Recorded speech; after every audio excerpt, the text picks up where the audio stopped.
कल से बैंकों में नोट एक्सचेंज बंद। 500 के नोट पेट्रोल पंप, दवा दुकानों और टोल पर 15 दिसंबर तक चलेंगे।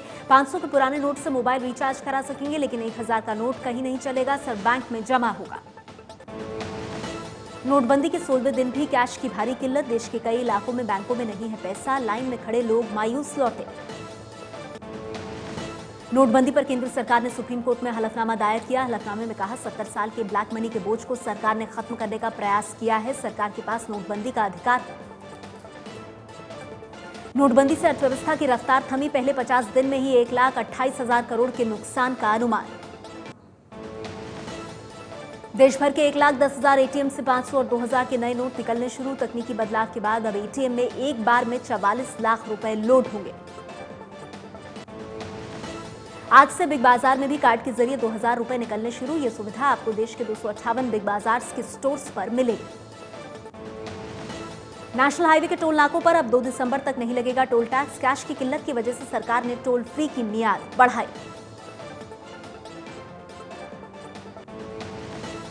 नोटबंदी को लेकर संसद के दोनों सदनों में आज भी रहा भारी हंगामा। राज्यसभा में नोटबंदी पर चर्चा के दौरान विपक्ष ने सरकार के खिलाफ नारेबाजी की।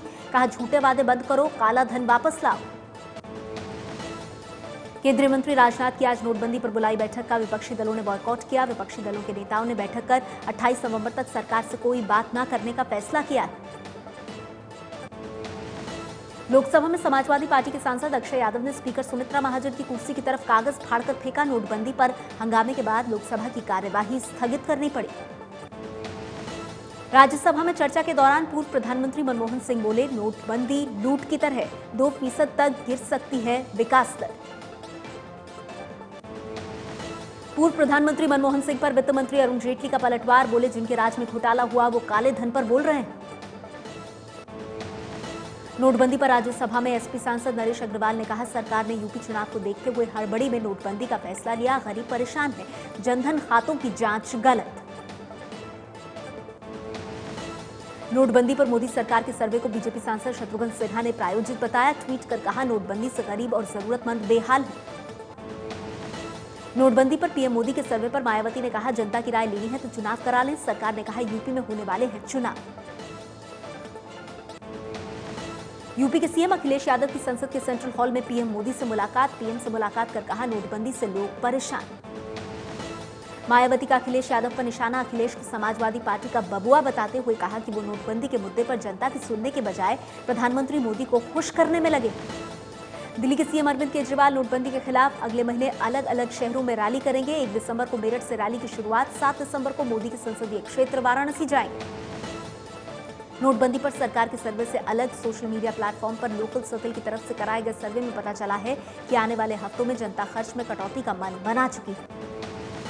नोटबंदी के बीच हरियाणा के सरकारी कर्मचारियों को बड़ी राहत। अगले महीने मिलने वाली कुल सैलरी में से 10,000 रुपए कैश मिलेंगे। महंगाई भत्ता भी 2% बढ़ाने का ऐलान। राजस्थान के बीकानेर में एशिया की सबसे बड़ी मूंगफली मंडी पर भी नोटबंदी की मार। किसानों से मूंगफली खरीदने नहीं पहुंच रहे हैं व्यापारी। सरकारी खरीद भी अभी तक शुरू नहीं हुई। दिल्ली के जहांगीरपुरी में थाना प्रभारी और 3 पुलिस वालों पर एक कबाड़ी वाले से पैसे हड़पने का आरोप। एसएचओ लाइन हाजिर। कबाड़ का काम करने वाले टीटू के घर से मिले थे 25 लाख के पुराने नोट।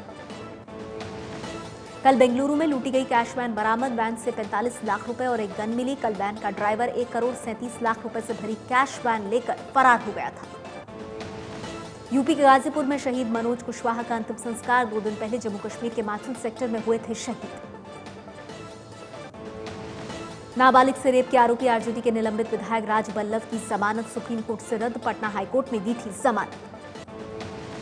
भारत और पाकिस्तान के बीच चलने वाली समझौता एक्सप्रेस ट्रेन को उड़ाने की धमकी मिलने के बाद रेलवे विभाग में हड़कंप। पंजाब के फिरोजपुर रेलवे डिवीजन ने किया खुलासा। मध्य प्रदेश के खंडवा में सिमी के आतंकियों की कब्र पर शहीद लिखने से हड़कंप। वीडियो वायरल हुआ। आनंद फानन में प्रशासन ने शहादत की लाइन पर सफेद पेंट करवाया। गुजरात के जामनगर में रिलायंस रिफाइनरी में आग लगने से हादसा। एक शख्स की मौत। झुलसने से जख्मी हुए 7 कर्मचारी अस्पताल में भर्ती कराए गए। जम्मू कश्मीर के उधमपुर में किश्तवाड़ से जम्मू जा रही बेकाबू मिनी बस हादसे का शिकार। हादसे में बस में सवार 17 में से एक महिला की मौत, 4 लोग घायल। नवी मुंबई के प्ले स्कूल में महिला कर्मचारी ने 10 महीने की बच्ची से की हैवानियत। बच्ची को पटक पटक कर पीटा। सीसीटीवी में तस्वीरें कैद। आरोपी महिला गिरफ्तारी के बाद भेजी गई जेल। चीन के जियांगशी प्रांत में निर्माणाधीन पावर स्टेशन का एक टावर गिरने से हादसा, 40 लोगों की मौत, कई लोग घायल। अमेरिका के नवनिर्वाचित राष्ट्रपति ट्रंप ने भारतीय मूल की निकी हेली को यूएन में अमेरिकी राजदूत बनाया। अमेरिकी प्रशासन ने कैबिनेट स्तर पर पहुंचने वाली पहली भारतीय अमेरिकी बनी। पंजाब के अमृतसर के पंडोरी गांव से जुड़ा है निकी हेली का रिश्ता। हेली के संयुक्त राष्ट्र में अमेरिकी राजदूत बनने की खबर सुनकर यहां रह रहे उनके रिश्तेदारों ने एक दूसरे का मुंह मीठा कराया। अमेरिकी राष्ट्रपति ओबामा ने रिटायर्ड फौजियों को दी दावत, पत्नी मिशेल ओबामा और बेटी साशा ने परोसा खाना। नोटबंदी पर मनोरंजन चैनलों से ज्यादा देखा गया आपका पसंदीदा चैनल एबीपी न्यूज, आपके भरोसे के लिए शुक्रिया। क्रिकेटर युवराज सिंह ने पीएम मोदी को दिया अपनी शादी का न्योता। अपनी मां के साथ संसद में पीएम को कार्ड देने पहुंचे। 30 नवंबर को गर्लफ्रेंड हेजल से शादी कर रहे हैं युवराज। अर्जुन कपूर और अनिल कपूर स्टारर मुबारका फिल्म का पहला लुक सामने आया। अर्जुन कपूर के डबल रोल में होने की खबर है। राखी सावंत एक अडल्ट वेब सीरीज लेकर आ रही हैं। इस वेब सीरीज का नाम है राखी इन खाकी। इस सीरीज में राखी सावंत अभिनेत्री सनी लियोनी पर चुटकी लेती नजर आएंगी। खबरों के मुताबिक अभिनेता अक्षय कुमार ने की रजनीकांत फिल्म रोबोट 2.0 के लिए कड़ी मेहनत। मेकअप कराने में 3 घंटे लग जाते थे।